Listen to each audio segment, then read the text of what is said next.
Hello, I'm a high school NLP teacher, and I'm here with Mrs. G, one of our high school English teachers. Mrs. G, I understand you welcomed a multilingual newcomer into your classroom a little over a month after the semester was already underway. Is that right? That's right. My class was already in the middle of a book study, so I had to be creative to find a suitable assignment for his proficiency level. That sounds like a challenging situation. What did you do to help him? Well, I consulted his ILAP in our elevation program. One of the students' accommodations was for alternative response options for assignments and assessments. In this case, it made sense to provide an alternative assignment appropriate for his proficiency level, which was at the beginning stage 1.5. With this information, I knew what I needed to do to effectively accommodate my lesson plan. Excellent.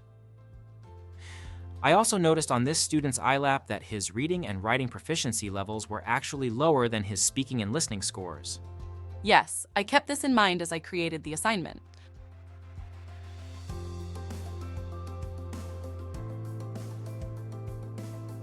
I also referenced the WIDA can-do descriptors on the ILAP, which provided guidance on the student's English language capabilities, particularly in reading and writing.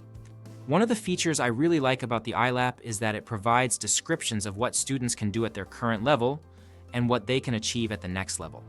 This is especially helpful when planning for your students' progression in English language proficiency. Mrs. G, I understand you're a veteran teacher and have had much experience with ML students in your classroom throughout the years.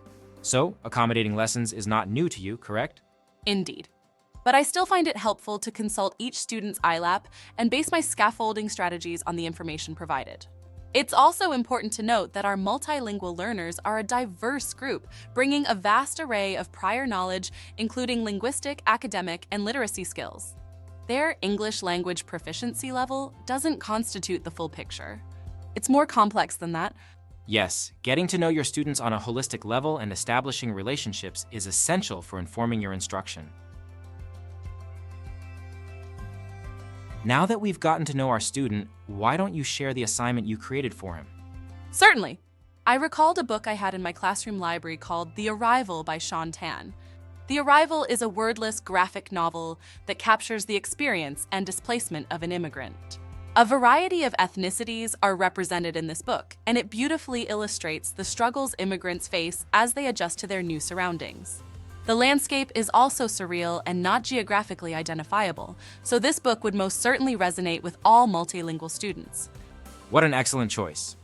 This selection of literature and assignment aligns with one of WIDA's guiding principles, which states that multilingual learners use and develop language to interpret and present different perspectives, build awareness of relationships, and affirm their identities.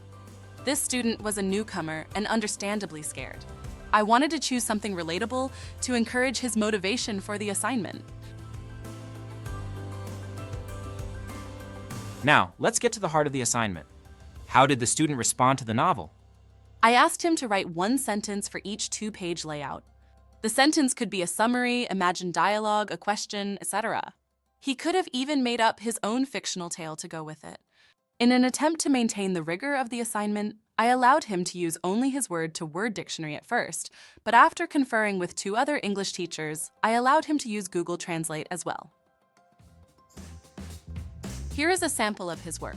I was happy with the outcome, and I believe he strongly related to the topic of the experiences of an immigrant.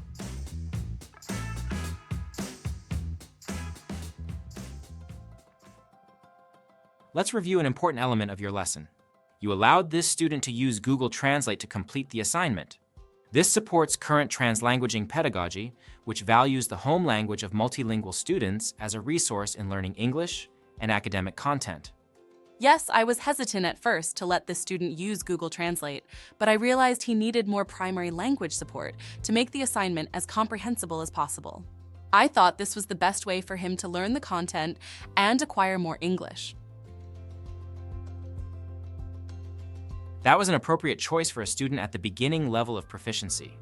As this student acquires more English, another appropriate scaffolding strategy would be the use of sentence stems or sentence frames, such as this. Indeed. The can-do descriptor suggests the student should be able to supply missing words in short sentences.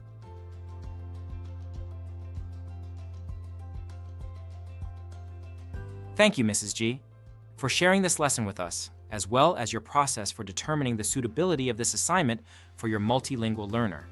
I appreciate that you consulted your team to find the best way to support this student.